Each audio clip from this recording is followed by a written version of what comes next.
السلام علیکم۔ ایک دن بادشاہ کا دربار لگا ہوا تھا۔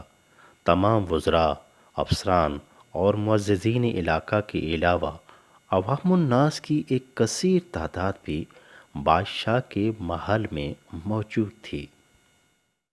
بادشاہ لوگوں کی محبت و عقیدت سے بہت متاثر ہوا اور اس نے خوش ہو کر اعلان کیا کہ جو شخص اچھی بات کہے گا اس کو بطور انعام 400 دینار دیے جائیں گے۔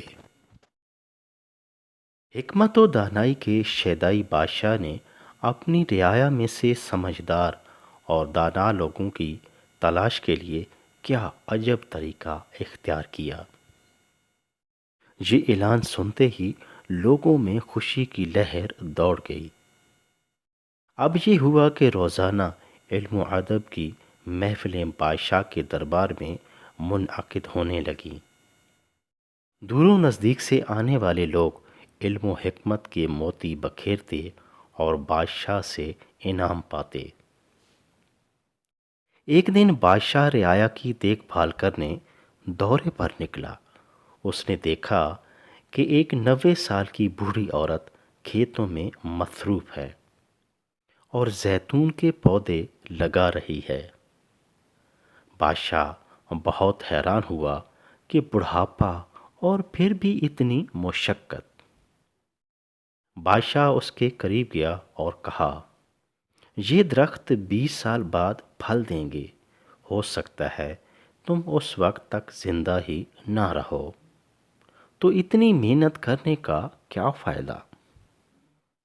بوڑھی عورت نے بادشاہ کو جواب دیا، جو پھل ہم نے کھائے وہ ہمارے بڑوں نے لگائے تھے اور اب ہم لگا رہے ہیں تاکہ ہماری اولاد کھائے، اس لیے میں تو اپنا فرض نبھا رہی ہوں۔ بادشاہ کو اس بوڑھی عورت کی بات پسند آئی، حکم دیا کہ اس کو 400 دینار دے دیے جائیں۔ جب بوڑھی عورت کو دینار دیے گئے تو وہ مسکرانے لگی۔ بادشاہ نے پوچھا، کیوں مسکرا رہی ہو؟ بوڑھی عورت نے کہا کہ زیتون کے درختوں نے 20 سال بعد پھل دینا تھا، جبکہ مجھے میری محنت کا پھل ابھی مل گیا ہے۔ بادشاہ کو بڑھیا کی یہ بات بھی اچھی لگی اور حکم جاری کیا کہ اس کو مزید 400 دینار دیے جائیں۔ جب اس عورت کو مزید 400 دینار دیے گئے تو وہ پھر مسکرانے لگی۔ بادشاہ نے پوچھا، اب کیوں مسکرائی؟ بوڑھی عورت نے کہا، زیتون کا درخت پورے سال میں ایک بار پھل دیتا ہے، جبکہ میرے درخت نے 2 بار پھل دے دیے ہیں۔ بادشاہ نے پھر حکم دیا اس کو مزید 400 دینار دیے جائیں، لیکن یہ حکم دیتے ہی بادشاہ تیزی سے آگے روانہ ہو گیا۔ وزیر نے پوچھا، حضور آپ جلدی سے کیوں نکل آئے؟ کیا اس میں بھی کوئی حکمت ہے؟ بادشاہ نے مسکرا کر جواب دیا، اگر میں مزید اس دانا عورت کے پاس رہتا تو میرا سارا خزانہ خالی ہو جاتا، مگر بڑھیا کی حکمت بھری باتیں ختم نہ ہوتیں۔ وزیر بادشاہ کی ہوشیاری اور بڑھیا کی سمجھداری سے بہت متاثر ہوا۔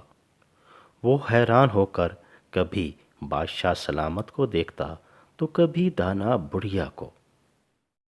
اسی کشمکش میں بادشاہ کی سواری دور جا چکی تھی۔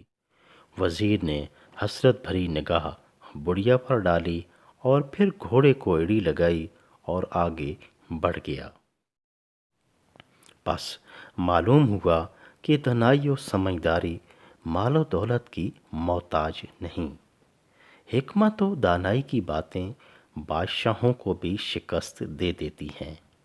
ہمیشہ اچھی بات کریں اور معاشرے میں اچھائی کو پھیلائیں۔